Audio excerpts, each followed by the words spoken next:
हस्त खेलत तेरे देवरे आया। अगला प्रसंग। मैं अपनी सरकारी नौकरी दौरान सारा पंजाब घूम के वेख लिया। कदे किते बदली हो जानी, कदी किते किते 2 साल, किते 3 साल मसां ही लंघदे सन। सिर्फ बठिंडे 10 साल लगातार मैं रहा। होर किते ਇੰਨਾ ਲੰਮਾ ਸਮਾਂ ਰਹਿਣ ਦਾ ਮੈਨੂੰ ਮੌਕਾ ਨਹੀਂ ਮਿਲਿਆ। ਥਾਂ ਥਾਂ 'ਤੇ ਬਦਲੀਆਂ ਹੁੰਦੀਆਂ ਰਹੀਆਂ। ਇੱਥੇ ਰਹਿਣ ਦਾ ਕਾਰਨ ਸੀ ਇੱਕ ਬਹੁਤ ਹੀ ਨੇਕ ਅਫਸਰ ਸਰਦਾਰ ਮਹਿਤਾਬ ਸਿੰਘ ਦੇ ਪਿਆਰ ਭਰੇ ਵਤੀਰੇ ਕਾਰਨ। ਉਸਨੇ ਮੇਰੇ ਨਾਲ ਕਦੀ ਕੋਈ ਅਫਸਰਾਂ ਵਾਲੀ ਵਧੀਕੀ ਨਹੀਂ ਕੀਤੀ, ਕੌੜਾ ਨਹੀਂ ਬੋਲਿਆ। ਸਰਕਾਰ ਵੱਲੋਂ ਬਣਾਈਆਂ ਸਾਰੀਆਂ ਸਹੂਲਤਾਂ ਮੈਨੂੰ ਬਿਨਾਂ ਮੰਗੇ ਦਿੱਤੀਆਂ। ਮੇਰੀ ਕਿਸੇ ਗਲਤੀ 'ਤੇ ਵੀ ਉਸਨੇ ਕਦੇ ਮੱਥੇ ਵੱਟ ਨਹੀਂ ਪਾਇਆ, ਪਿਆਰ ਨਾਲ ਅਹਿਸਾਸ ਕਰਵਾ ਦਿੰਦਾ ਸੀ। ਬਾਕੀ ਸਾਰੇ ਪੰਜਾਬ ਵਿੱਚ ਮੈਨੂੰ ਅਫਸਰਾਂ ਨੇ ਬਰਦਾਸ਼ਤ ਨਾ ਕਰਨਾ ਤੇ ਮਹਿਕਮੇ ਦੇ ਮੁਖੀ ਸਰਦਾਰ ਜਗਦੀਸ਼ ਸਿੰਘ ਗਿੱਲ ਨੂੰ ਇਹ ਕਹਿ ਕੇ ਬਦਲੀ ਕਰਵਾ ਦੇਣੀ। ਮੇਰਾ ਫੋਲਡਿੰਗ ਮੰਜਾ, ਸਟੋਵ ਤੇ ਆਟੇ ਵਾਲਾ ਪੀਪਾ, 2-4 ਭਾਂਡੇ ਸਦਾ ਹੀ ਮੇਰੀ ਜੀਪ ਵਿੱਚ ਰਹਿੰਦੇ ਸਨ। ਅੱਜ ਡਿਊਟੀ ਕਿਤੇ ਹੋਰ, 10-20 ਦਿਨਾਂ ਨੂੰ ਕਿਤੇ ਹੋਰ। ਅਖੀਰ ਵਿੱਚ ਮੈਨੂੰ ਚੰਡੀਗੜ੍ਹ ਚੀਫ ਹੈੱਡਕੁਆਰਟਰ 'ਤੇ ਬੁਲਾ ਲਿਆ ਗਿਆ। ਵਿਹਲ ਸਮੇਂ ਮੈਨੂੰ ਦਫ਼ਤਰ ਵਿੱਚ ਬੁਲਾ ਕੇ ਅਫਸਰਾਂ ਵੱਲੋਂ ਕੀਤੀਆਂ ਸ਼ਿਕਾਇਤਾਂ ਬਾਰੇ ਦੱਸਿਆ। ਮੈਂ ਸਪਸ਼ਟ ਕਹਿ ਦਿੱਤਾ ਕਿ ਸਾਰੇ ਅਫਸਰ ਛੋਟੇ ਮੁਲਾਜ਼ਮਾਂ ਨਾਲ ਘਰੇਲੂ ਨੌਕਰਾਂ ਵਰਗਾ ਵਿਹਾਰ ਕਰਦੇ ਨੇ। ਅਸੀਂ ਸਰਕਾਰੀ ਮੁਲਾਜ਼ਮ ਹਾਂ। ਅਫਸਰਾਂ ਨਾਲ ਸਰਕਾਰੀ ਡਿਊਟੀ ਤੋਂ ਇਲਾਵਾ ਪ੍ਰਾਈਵੇਟ ਕੰਮ ਵੀ ਅਸੀਂ ਕਰਦੇ ਹਾਂ ਤੇ ਝਿੜਕਾਂ ਤੁਹਾਡੇ ਕੋਲੋਂ ਵਾਧੂ ਦੀਆਂ ਖਾਂਦੇ ਹਾਂ। ਅਫਸਰ ਦਾ ਵਰਤਾਓ ਵੇਖ ਕੇ ਮੈਂ ਖਰੀਆਂ ਸੁਣਾ ਦਿੰਦਾ ਹਾਂ। ਉਹਨਾਂ ਨੂੰ ਇਹ ਬੁਰਾ ਲੱਗਦਾ ਹੈ। ਅਗਲੇ ਸਾਲ ਉਹ ਮੇਰੀ ਬਦਲੀ ਕਿਤੇ ਹੋਰ ਕਰਵਾ ਦਿੰਦੇ ਨੇ, ਤੁਹਾਡੇ ਕੋਲ ਸ਼ਿਕਾਇਤ ਕਰ ਦਿੰਦੇ ਨੇ। ਚੀਫ ਸਾਹਿਬ ਕਹਿਣ ਲੱਗੇ ਕਿ ਮੈਂ ਤੇਰੇ ਨਾਲ ਅਜਿਹਾ ਸਲੂਕ ਅੱਗੇ ਤੋਂ ਨਹੀਂ ਹੋਣ ਦਿਆਂਗਾ ਤੇ ਨਾ ਮੈਂ ਖੁਦ ਕਰਾਂਗਾ ਕੋਈ ਮੰਦਾ ਸਲੂਕ। ਪਹਿਲੀ ਗੱਲ ਕਿ ਤੂੰ ਛੇਤੀ ਤੋਂ ਛੇਤੀ ਗੱਡੀ ਵਾਸਤੇ ਇੱਕ ਕਮਰਾ ਗੈਰੇਜ ਕਿਰਾਏ 'ਤੇ ਲੈ ਲੈ। ਗੱਡੀ ਬਾਹਰ ਖੜ੍ਹਾ ਦਿਆ ਕਰੀਂ ਕਮਰੇ ਦੇ ਅੱਗੇ, ਪਰ ਤੂੰ ਉਸ ਕਮਰੇ ਵਿੱਚ ਆਪਣੀ ਰਿਹਾਇਸ਼ ਕਰ ਲਵੀਂ। ਤੇਰਾ ਮਕਾਨ ਦਾ ਕਿਰਾਇਆ ਬਚ ਜਾਵੇਗਾ, ਕਿਉਂਕਿ ਛੋਟੇ ਮੁਲਾਜ਼ਮਾਂ ਨੂੰ ਚੰਡੀਗੜ੍ਹ ਦੇ ਵਿੱਚ ਮਕਾਨ ਕਿਰਾਏ 'ਤੇ ਲੈਣਾ ਵੀ ਬਹੁਤ ਔਖਾ ਹੈ। 1992 ਵਿੱਚ ਕਰੀਬ 300 ਰੁਪਏ ਮਹੀਨਾ ਗੱਡੀ ਦੇ ਗੈਰੇਜ ਵਾਸਤੇ ਸਰਕਾਰ ਵੱਲੋਂ ਮਨਜ਼ੂਰ ਕੀਤਾ ਸੀ। ਦਫ਼ਤਰ ਆਉਣ ਜਾਣ ਵਾਸਤੇ ਸਾਈਕਲ ਜਾਂ ਸਕੂਟਰ ਖਰੀਦਣ ਦੀ ਭਾਈ ਇੰਦਰ ਸਿੰਘ ਤੈਨੂੰ ਲੋੜ ਨਹੀਂ ਰਹੇਗੀ। ਆਪਣੇ ਘਰ ਜਿੱਥੇ ਤੂੰ ਗੱਡੀ ਖੜਾਉਣ ਵਾਸਤੇ ਗੈਰੇਜ ਲਿਆ, ਕਿਉਂਕਿ ਤੇਰਾ ਉਹੀ ਘਰ ਬਣ ਜਾਣਾ। ਗੱਡੀ 'ਤੇ ਆਵੀਂ ਤੇ ਜਾਵੀਂ। ਹੋਰ ਕੋਈ ਮੁਸ਼ਕਲ ਆਈ ਤਾਂ ਬਿਨਾਂ ਸੰਕੋਚ ਮੈਨੂੰ ਦੱਸ ਦਿਆ ਕਰੀਂ। ਤੇਰਾ ਸਕੂਟਰ ਜਾਂ ਸਾਈਕਲ ਦਾ ਵੀ ਵਾਧੂ ਦਾ ਜਿਹੜੀ ਹੈ ਵਗਾਰ ਉਹ ਬਚ ਜਾਵੇਗੀ।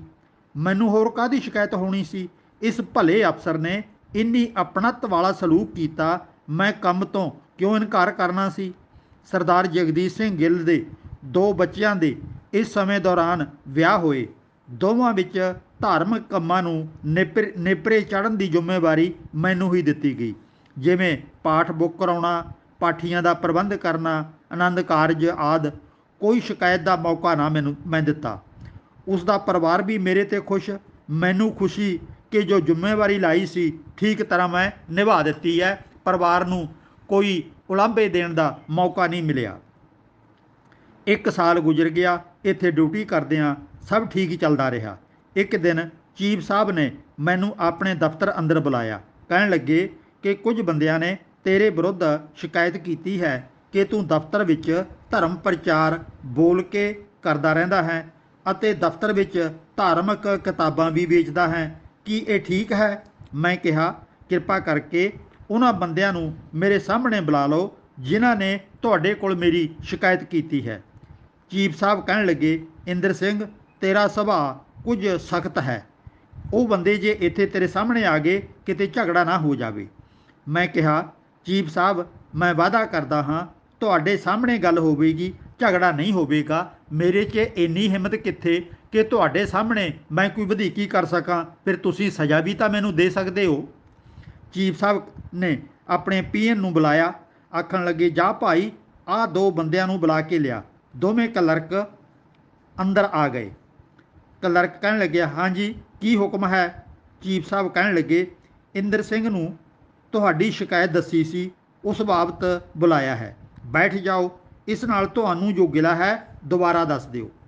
क्लर्क बोले, सर सरकारी ड्यूटी समय दफ्तर विच ਇਹ ਧਾਰਮਿਕ ਕਿਤਾਬਾਂ ਵੇਚਦਾ ਹੈ, ਧਾਰਮਿਕ ਪ੍ਰਚਾਰ ਕਰਦਾ ਹੈ। ਇਹ ਠੀਕ ਨਹੀਂ ਹੈ। ਦੂਜੇ ਧਰਮ ਵਾਲਿਆਂ ਦੇ ਮਨਾਂ ਨੂੰ ਕਈ ਵਾਰੀ ਠੇਸ ਲੱਗਦੀ ਹੈ। ਚੀਫ ਸਾਹਿਬ ਕਹਿਣ ਲੱਗੇ, ਹਾਂ ਭਾਈ ਇੰਦਰ ਸਿੰਘ ਕੀ ਕਹਿਣਾ ਚਾਹੁੰਦਾ ਹੈ? ਮੈਂ ਆਖਿਆ, ਸਰਦਾਰ ਸਾਹਿਬ ਜੀ, ਇਹ ਸੱਚ ਹੈ ਕਿ ਮੈਂ ਡਿਊਟੀ ਦੌਰਾਨ ਧਾਰਮਿਕ ਕਿਤਾਬਾਂ ਵੇਚਦਾ ਹਾਂ ਅਤੇ ਧਰਮ ਬਾਰੇ ਗੱਲਾਂ ਬਾਤਾਂ ਵੀ ਕਰਦਾ ਹਾਂ। ਇਸੇ ਕਾਰਨ ਤੁਹਾਡੇ ਕੋਲ ਮੇਰੀ ਇਸ ਗਲਤੀ ਦੀ ਸ਼ਿਕਾਇਤ ਕੀਤੀ ਗਈ ਹੈ।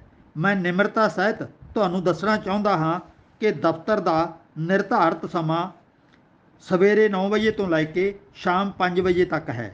ਤਕਰੀਬਨ 25% ਮੁਲਾਜ਼ਮ ਲੇਟ ਆਉਂਦੇ ਹਨ ਜਾਂ ਸਮੇਂ ਤੋਂ ਪਹਿਲਾਂ ਵਾਪਸ ਚਲੇ ਜਾਂਦੇ ਨੇ। ਸ਼ਾਇਦ ਤੁਹਾਡੇ ਕੋਲ ਇਸ ਦੀ ਕਦੀ ਸ਼ਿਕਾਇਤ ਨਹੀਂ ਹੋਈ।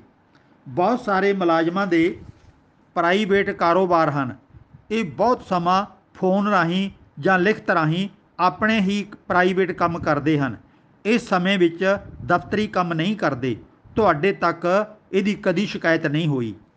ਆਪਣੇ ਦਫ਼ਤਰ ਵਿੱਚ ਕਈ ਮੁਲਾਜ਼ਮ ਡਿਊਟੀ ਦੌਰਾਨ ਸ਼ਰਾਬ ਪੀਂਦੇ ਹਨ, ਸਿਗਰਟਾਂ ਪੀਂਦੇ ਹਨ। ਕਦੀ ਤੁਹਾਡੇ ਕੋਲ ਸ਼ਿਕਾਇਤ ਨਹੀਂ ਹੋਈ।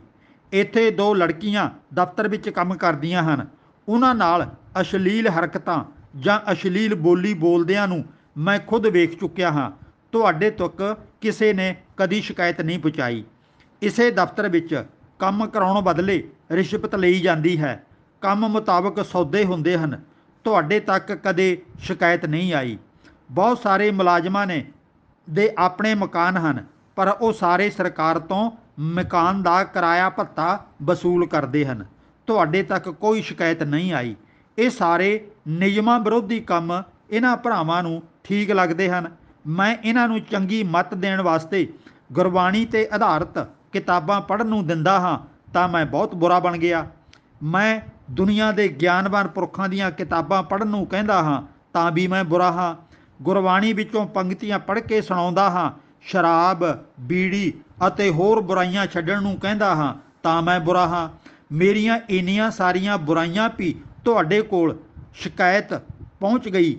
ਹੁਣ ਇਹਨਾਂ ਨੂੰ ਪੁੱਛੋ, ਜੋ ਮੈਂ ਤੁਹਾਨੂੰ ਦੱਸਿਆ ਹੈ ਕੀ ਇਹ ਗਲਤ ਹੈ? ਚੀਫ ਸਾਹਿਬ ਕਹਿਣ ਲੱਗੇ, ਦੱਸੋ ਭਾਈ, ਦਿਓ ਜਵਾਬ। ਦੋਵਾਂ ਦੀਆਂ ਗਰਦਨਾਂ ਝੁਕ ਗਈਆਂ, ਕੁਝ ਵੀ ਬੋਲਣ ਤੋਂ ਅਸਮਰੱਥ ਹੋ ਗਏ। ਸਰਦਾਰ ਜਗਦੀਸ਼ ਸਿੰਘ ਨੇ ਮੇਰੀ ਇਸ ਦਲੇਰੀ ਲਈ ਸ਼ਾਬਾਸ਼ੀ ਦਿੱਤੀ, ਸਗੋਂ ਮੈਥੋਂ ਕੁਝ ਕਿਤਾਬਾਂ ਲੈ ਕੇ ਆਪਣੇ ਕੋਲ ਰੱਖ ਲਈਆਂ ਜੋ ਬਾਅਦ ਵਿੱਚ ਉਹਨਾਂ ਨੇ ਪੜ੍ਹੀਆਂ। ਪ੍ਰੋਫੈਸਰ ਸਾਹਿਬ ਸਿੰਘ ਦੀਆਂ ਅਰਥਾਂ ਵਾਲੀਆਂ ਪੋਥੀਆਂ ਮੰਗਵਾ ਕੇ ਉਹਨਾਂ ਨੇ ਆਪਣੇ ਘਰ ਰੱਖੀਆਂ। ਉਸ ਤੋਂ ਮਗਰੋਂ ਦਫ਼ਤਰ ਵਿੱਚ ਕਿਸੇ ਨੇ ਚੂੰ ਚਰਾ ਨਾ ਕੀਤੀ ਅਤੇ ਬਹੁਤ ਸਾਰਾ ਵਧੀਆ ਸਮਾਂ, ਜਿਤਨੀ ਦੇਰ ਮੈਂ ਨੌਕਰੀ ਕੀਤੀ, ਮੇਰਾ ਇਸ ਦਫ਼ਤਰ ਦੇ ਵਿੱਚ ਚੰਗੇ ਤਰੀਕੇ ਗੁਜ਼ਰਦਾ ਗਿਆ। ਅਤੇ ਸਗੋਂ ਬਾਕੀ ਦਬਣ ਲੱਗ ਪਏ ਸਮੇਤ ਛੋਟੇ ਅਫਸਰਾਂ ਦੇ ਕਿ ਇਸ ਬੰਦੇ ਦੀ ਤਾਂ ਚੀਫ ਸਾਹਿਬ ਤੱਕ ਸਿੱਧੀ ਗੱਲਬਾਤ ਹੈ, ਇਹਦੇ ਨਾਲ ਕੋਈ ਵਾਧੂ ਦਾ ਪੰਗਾ ਨਾ ਲਿਓ ਭਾਈ, ਇਹ ਤਾਂ ਹੁਣ ਸਿੱਧਾ ਹੀ ਚੀਫ ਕੋਲੇ ਸ਼ਿਕਾਇਤ ਲਾ ਦੇਵੇਗਾ ਆਪਣੀ। ਧੰਨ ਗੁਰੂ ਨਾਨਕ, ਧੰਨ ਗੁਰੂ ਨਾਨਕ। ਆਖੋ ਸਤਨਾਮ।